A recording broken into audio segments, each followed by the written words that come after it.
네, 위중증 환자가 급증하면서 500명에 육박한 가운데 사망자도 연일 두 자릿수를 이어가고 있습니다. 방역당국은 내일 단계적 일상회복 체제에 따른 위험도 평가를 위한 새로운 지표를 발표할 예정입니다. 류재복 해설위원과 함께 자세한 내용 짚어보겠습니다. 어서 오십시오. 어서 오십시오.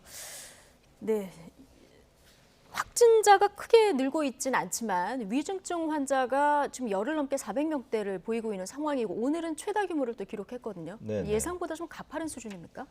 예상보다 가파른 건 아니고 이렇게 예. 예상은 됐었죠. 예상은 됐었던 예. 수치. 그러니까 예. 두 가지 측면에서 볼 수 있는데요. 첫 번째는 확진 환자가 발생을 하면 열흘 정도 후에 확진 환자의 일부가 중증 환자로 옮겨갑니다. 그리고 중증 환자 가운데에서 열흘쯤 후에 사망자가 발생을 하거든요. 물론 대부분은 완치돼서 나오시지만 어쨌든 그래서 이제 그 보통 발생 상황과 치명률 그다음에 중증 화율은 한 열흘 간격 정도로 보면 되는데요. 예. 지금으로부터 20일 전쯤에 발생 상황을 보면 그때도 지금과 비슷하게 한 2,000명 안팎의 꽤 많은 확진 환자들이 나왔습니다. 그렇기 때문에 위중증으로 가는 것은 어느 정도 가능한 일이라고 보고요. 그런데 이제 더 큰 문제는 뭐냐면 연령적인 측면이 상당히 강하다는 것이죠. 연령적인 측면, 그게 예. 무슨 뜻이냐면은 지금 그 60세 이상의 확진 비율이 일주일 사이에 2배로 늘어났다는 것이죠. 그러니까 중증 화율이나 치명률을 보면 50대가 평균쯤 되고요. 예. 60대 이상이 되면 급격하게 올라갑니다. 예. 그러니까 위중증으로 옮겨갈 확률이라든가 사망에 이르는 확률이 큰 폭으로 뛰거든요. 80세 이상은 거의 20배 이상 뜁니다. 그러니까 지금 문제는 전체 확진 환자 가운데 60세 이상의 비율이 40% 가까이 올라간다는 것들. 그렇기 때문에 위중증이나 사망으로 옮겨갈 가능성도 그만큼 높아진다는 그런 뜻이 되는 것이고요. 그다음에 이제 최근에 보면 60세 이상의 확진자들 가운데 절반 정도는 백신을 맞지 않은 분들입니다. 그리고 절반은 네. 돌파 감염입니다. 네. 바로 이 돌파 감염의 문제가 이제 점점 심각하게 되는 것이고 최근에 지역에 보면은 요양 시설 같은 데서 대규모 집단 감염이 일어나는 몇백 명 단위의 그렇죠. 예. 그게 다 돌파 감염입니다. 네. 그러니까 이미 이제 이 연세가 많으신 분들은 2월부터 시작해서 접종을 완료했지만 접종을 다 완료한 뒤에 이미 이제 거의 6개월 이상 시간이 흘렀기 때문에 더 이상은 백신의 효과가 제대로 나오지 않고 있다 이렇게 볼 수 있는 것이죠. 예. 외국의 연구 결과를 보면 3개월쯤부터 눈에 띄게 백신의 예방 효과가 떨어지고 있다 이런 보고들이 있거든요. 고연령층에 한한 겁니까? 전체적으로 전체적으로? 그렇고 고연령층은 네. 그 비율이 더 높다는 것이죠. 그렇기 때문에 지금 이제 이른바 추가 접종의 중요성이 갑작스럽게 대두되는 예. 그런 이유로 볼 수 있습니다. 그런 중요성 때문에 이 부스터샷 추가 접종을 애초에는 기존 6개월에서 5개월로 단축해서 추가 접종하겠다 했는데 이번에는 2개월에서 3개월 혹은 4개월까지도 거론되고 있는 상황이거든요. 예, 아마 그렇게 될 것 같습니다. 왜냐하면은 원래 처음에 추가 접종 계획이 나왔을 때는 이제 6개월에서 8개월 사이 예. 가장 좋다. 이것은 지금 우리가 맞고 있는 백신의 승인전 임상시험에서 나왔던 얘기들입니다. 예. 승인전 임상시험에서는 6개월, 뭐 길게는 1년까지도 효과가 가능한 식으로 임상시험이 나왔는데 예. 현재 델타 변이를 비롯한 변이 바이러스가 나오면서 예방 효과의 지속 기간이 눈에 띄게 줄어들었거든요. 심지어 파이자 백신은 어떤 연구를 보면 6개월 후에 예방 효과가 5%까지 떨어진다는 얘기가 있거든요. 그럼 사실상 예방 효과가 없다는 얘기가 예. 되니까요. 예.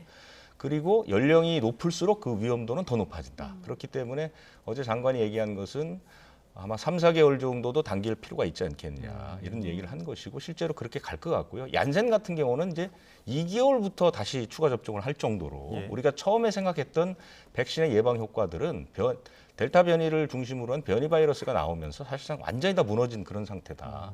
그러니까 현재로서는 이런 확산세를 막는 데는 추가 접종이 가장 중요한 변수로 떠올랐다 이렇게 볼 수 있는 거죠. 그러니까요. 그러니까 백신 승인할 때만 해도 이 델타 변이의 변수가 없었기 때문에 접종하고 6개월에서 8개월 정도는 효과가 지속된다 이렇게 봤는데 이 델타 변이가 모든 것을 무너뜨렸다. 네. 이런 분석이 나온다는 거고요.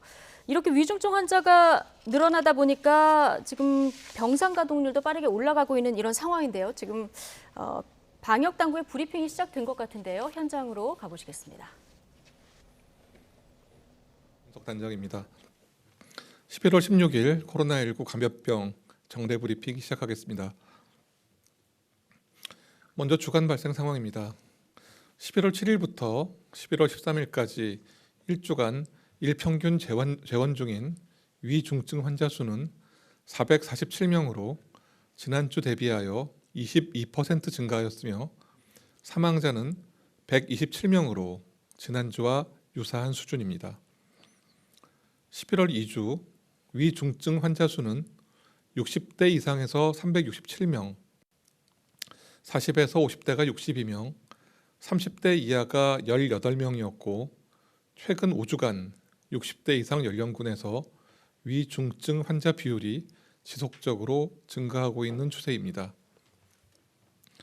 11월 2주 사망자 수는 127명이며 60대 이상이 123명으로 가장 많았고 40대에서 50대가 4명이었습니다.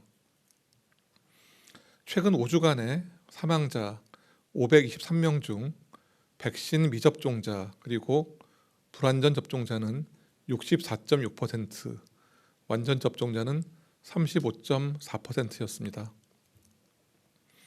코로나19 국내 발생 신규 환자는 일평균 2,172명으로 전주 대비해서 1.8% 증가하였으며 수도권과 비수도권 모두 확진자 증가세를 유지하고 있습니다.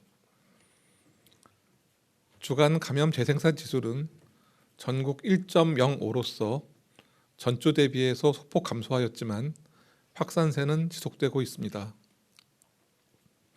19세 이하 그리고 60세 이상의 연령군에서 상대적으로 높은 일평균 발생률을 유지하고 있고 전주 대비 일평균 발생률이 증가한 연령대는 9세 이하, 50대, 60대, 70대입니다. 전주 대비해서 모든 학령기 연령군에서 일평균 발생률이 감소하였지만 13세에서 17세 연령군은 주간 일평균 발생률이 10만 명당 7.4명으로 높은 수치를 보이고 있습니다. 신규 집단 발생은 총 39건이 발생했습니다. 교육시설이 10건, 의료기관 그리고 요양시설 9건, 사업장 10건, 다중이용시설 6건, 종교시설 2건, 가족 및 지인 모임 1건, 공공기관 1건이 발생하였습니다. 국내 감염 사례의 주요 변이 바이러스 검출률은 99.9%였고 모두 델타형 변이입니다. 다음으로 최근의 위중증 환자 그리고 사망자 증가에 대한 분석 결과를 말씀드리겠습니다. 위중증 환자 증가세가 가속되고 있습니다. 어제 11월 15일에는 재원 중인 위중증 환자 495명으로서 가장 높은 수치를 기록하였습니다. 특히 60세 이상 연령층에서 위중증 환자가 집중 발생하고 있고 또한 사망자 증가로 이어지고 있는 상황입니다. 60세 이상의 코로나19 발생은 10월 1주 2,288명에서 11월 1주에 4,434명으로 증가하였고 60세 이상의 위중증 환자와 사망자도 동반해서 증가한 것입니다. 60세 이상 연령층 중에서 예방접종 미완료자는 8% 수준으로 매우 낮지만 10월 3일부터 11월 6일까지 전체 사망자 452명을 분석한 결과 61.7%를 차지하고 있는 상황입니다. 요양병원과 시설, 의료기관, 감염 취약시설에 대한 추가 접종을 신속하게 시행하도록 하겠습니다. 60세 이상의 미접종자 분들이 접종 참여 그리고 추가 접종을 다시 한번 적극적으로 당부드립니다. 수능을 앞둔 수험생에 해당되는 18세 연령은 예방접종에 힘입어서 전 연령 중에서 가장 낮은 발생률을 보이고 있습니다. 그렇지만 13세에서 17세 연령의 발생률은 여전히 높은 수준입니다. 소아청소년 대상 예방접종률 향상을 위한 노력을 지속하고 수능 그리고 대학별 고사 시기에는 교내 및 학교 밖의 방역수칙 준수 이행에 대한 관리를 강화할 계획입니다. 다음은 코로나19 국외 발생 동향 말씀드리겠습니다.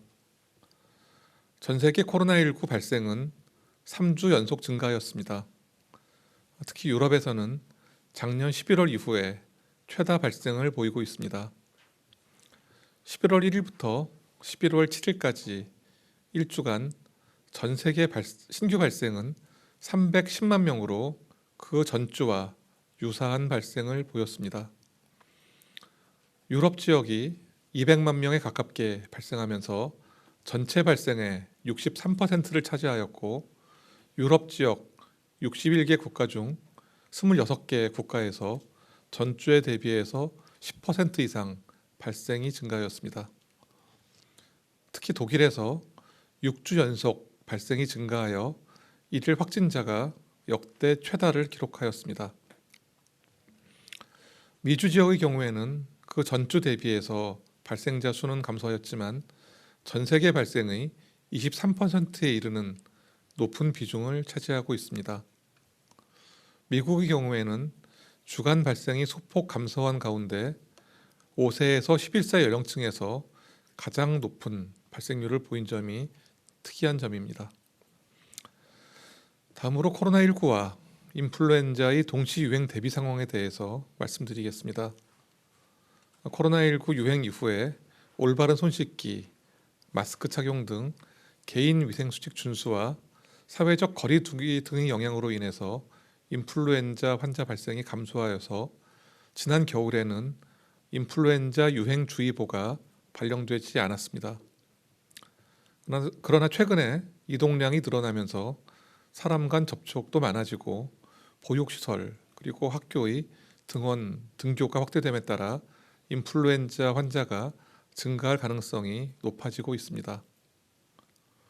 현재까지 북반구의 인플루엔자 유행 수준은 코로나19 유행 전보다는 현저히 낮은 편이지만 작년 동기간 대비해서 높은 수준이고, 또 최근 B형 인플루엔자 바이러스 검출도 비중이 높아지고 있습니다. 또한 9월 이후에는 국내에서는 그 파라인플루엔자 바이러스와 유행성 이하선염 환자가 증가하고 있습니다. 또한 미국과 일본에서는 호흡기 세포 융합 바이러스 환자가 증가하는 등 국내 그리고 외적으로 급성 호흡기 감염증 환자 발생이 지난해에 비해서는 증가하고 있는 양상을 보이고 있습니다. 이에 따라서 질병관리청은 코로나19 그리고 인플루엔자와의 그 동시 유행 대비 방안을 마련하였습니다. 고위험군에 대한 인플루엔자 예방접종 실시, 유증상자에 대한 코로나19 검사 적극 권고, 인플루엔자 의심 환자에 대한 선제적 항바이러스제 투약, 감염 확산 예방 조치, 그리고 표준 감염 예방 수칙 준수가 그 내용입니다. 인플루엔자 환자 발생 추이 파악과 유행 감시를 위해서 방역 당국은 표본 감시 체계를 운영하고 있으며 지난 10월 31일부터 1일 감시를 실시하고 있습니다. 표본 감시 실시 결과는 질병관리청이 발간하는 주간 건강과 질병 그리고 감염병 뉴스레터 등을 통해 국민 여러분과 의료인에게 신속하게 제공할 예정입니다. 발열 등의 증상이 있는 환자는 의료기관에 내원하시기 전에 전화 상담을 하여 주시고 내원 시에도 마스크를 꼭 착용하여 주시기 바랍니다. 18세 이상의 연령층 예방접종률이 90%를 넘어섰습니다. 그러나 위중증 그리고 사망 사례가 증가하고 있어서 이를 우려하고 있습니다.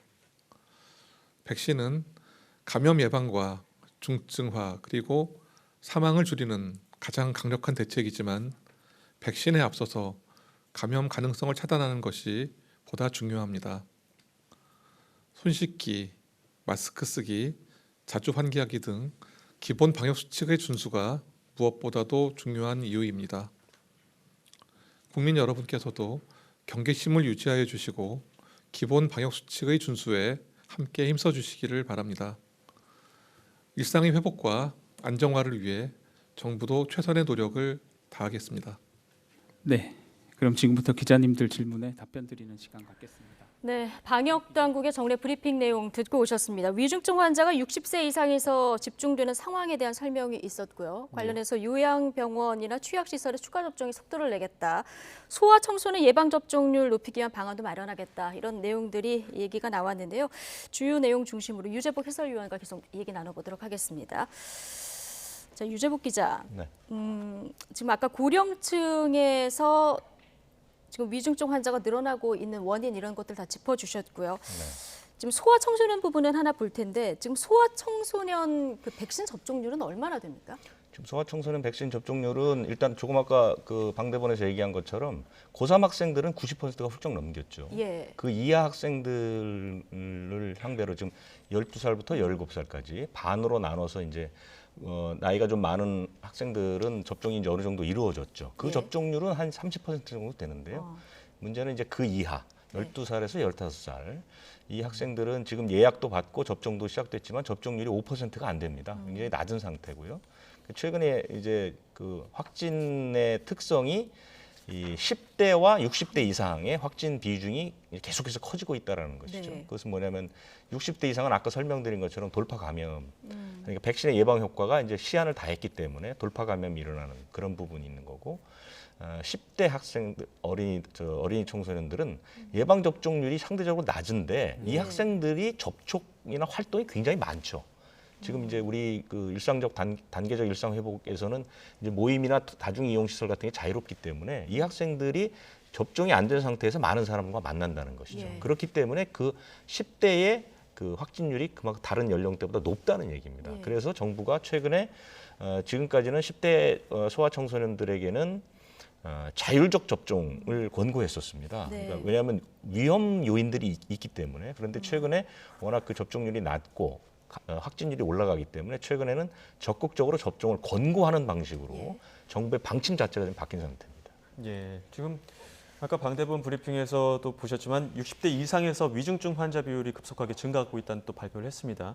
이런 부분이 또 의료 측의 과부하로 또 문제가 발생하고 있는데 수도권 같은 경우에는 비상계획 발동 기준을 또 넘겼다고 하던데 어떻습니까? 그거는 사실은 이제 옳은 그 연결은 아니거든요. 왜냐하면 네. 뭐 수도권이 넘어갔기 때문에 비상계획을 발동해야 된다. 뭐 이런 방식은 제가 볼 때는 옳지 않습니다. 왜냐하면 지금까지 있었던 사회적 거리두기가 이 지역별로 굉장히 세세하게 나눠서 수칙들을 만들었잖아요. 예. 그것이 오히려 혼란을 많이 줬기 때문에 예. 단계적 일상 회복의 전체적인 기조는 통합적으로 운영하는 것입니다. 그리고 지금 수도권의 그 병상이 부족할 때 언제든지 비수도권으로 환자들을 옮길 수가 있거든요. 예. 그런 시스템들이 갖춰져 있습니다. 그렇기 네. 때문에 뭐 서울이 78%니까 서울은 비상계획을 발동해야 된다 이런 것들은 조금 약간의 호들갑인 것 같고요. 그래서 이런 부분들에 대한 혼란을 막기 위해서 이제 내일 나오는 것이 예. 현재의 위험이 어떤 정도 수준이냐 이 부분을 내일 이제 발표하겠다는 것이거든요. 이게 좀 예. 당겨져서 내일 발표가 되는 건가요? 원래는 이제 그 모레 하기로 했었죠. 예. 그러다가 이제 하루 당겨진 것 같은데요. 그럼 그런 어떤 내용들이 나오는 겁니다. 요소들이 이제 고려가 되는 그러니까 쉽게 얘기하면 이런 겁니다. 지금 우리가 지난달까지 쭉 겪었던 사회적 거리두기는 예. 그 주요 지표라고 해서 확진 환자의 수가 거의 모든 그 수칙 단계의 기준이 됐습니다. 예. 몇 명 이상 되면 몇 단계 이렇게 바로바로 연결을 시켰거든요. 이제 이런 식으로 가는 것보다는 지금의 양상은 확진 환자의 숫자보다는 뭐 위중증 환자라든가 사망자라든가 방역 체계라든가 재택 치료 규모라든가 이런 것들이 다른 요인들이 굉장히 많습니다. 예. 그래서 이런 요인들을 복합적으로 좀 고려해서 그 단계를 정해보자는 얘기고 네. 그때 그 특히 이제 비상계획 같은 경우는 지난 그 발표 때 뭐 러프하게 거칠게 나오긴 했지만 이 부분이 그대로 갈 것 같지는 않고요. 그래서 예. 좀 더 많은 요소들을 복합적으로 고려하자는 것들이거든요. 그렇기 때문에 내일 나오는 것은 뭐 어느 단계가 되면 뭐 비상계획으로 들어간다 뭐 이런 게 나올 것 같지는 않고요. 위험을 어떤 방식으로 어떻게 평가할 예. 것이냐 이런 지표들이 나올 가능성이 높다고 봅니다. 예, 뭐 지금 또 다른 백신으로 우리나라가 4천만 회분 노바백스 백신에 대해서 지금 국내 품목허가 심사에 착수했다고 하는데 네네. 안전성 면에서는 높게 평가를 받고 있다고 하더라고요. 그게 이제 왜 그러냐면 예. 노바백스는 다른 이제 mRNA 백신이라고 화이자나 모더나 백신들은 예, 지금까지 이 세상에 존재하지 않던 물질입니다. 예, 그 물질이 나온 거거든요. 그렇기 때문에 이 위험성이 어떻게 되는지 아무도 모릅니다. 예. 그런데 이 노바백스는 뭐 잘 아시는 것처럼 뭐 자궁경부암 백신이라든가 이런 백신처럼 기존에 많이 썼던 방식이거든요. 그렇기 때문에 이제 좀 안정적이라는 것이고 예방 효과도 90%까지 나와서 꽤 괜찮습니다. 그런데 시기가 좀 늦어졌죠. 좀 예. 늦어지는 바람에 지금 그 아직까지 미국이나 유럽에서 승인을 못 받고 있는 건데 특히 우리나라는 SK 바이오사이언스에서 그 물질 생산을 그다음에 이제 공급하는 것까지 전부 다 우리가 계약을 맺었거든요. 그래서 이제 이미 이제 그 물질도 개발했고 그다음에 이제 생산 라인도 다 갖춰놓은 상태에서 일단 우리 그 사용 승인 허가를 품목 허가를 낸 거기 때문에요. 예. 네. 3단계 자문회의를 거쳐서 이런 것들은 보통 40일 안에 되니까 아마 예. 올해 안에 빠르면 올해 안에 승인이 날 가능성도 있습니다. 예, 좀 지켜봐야 되겠네요. 자, 지금까지 유재복 해설위원이었습니다. 고맙습니다.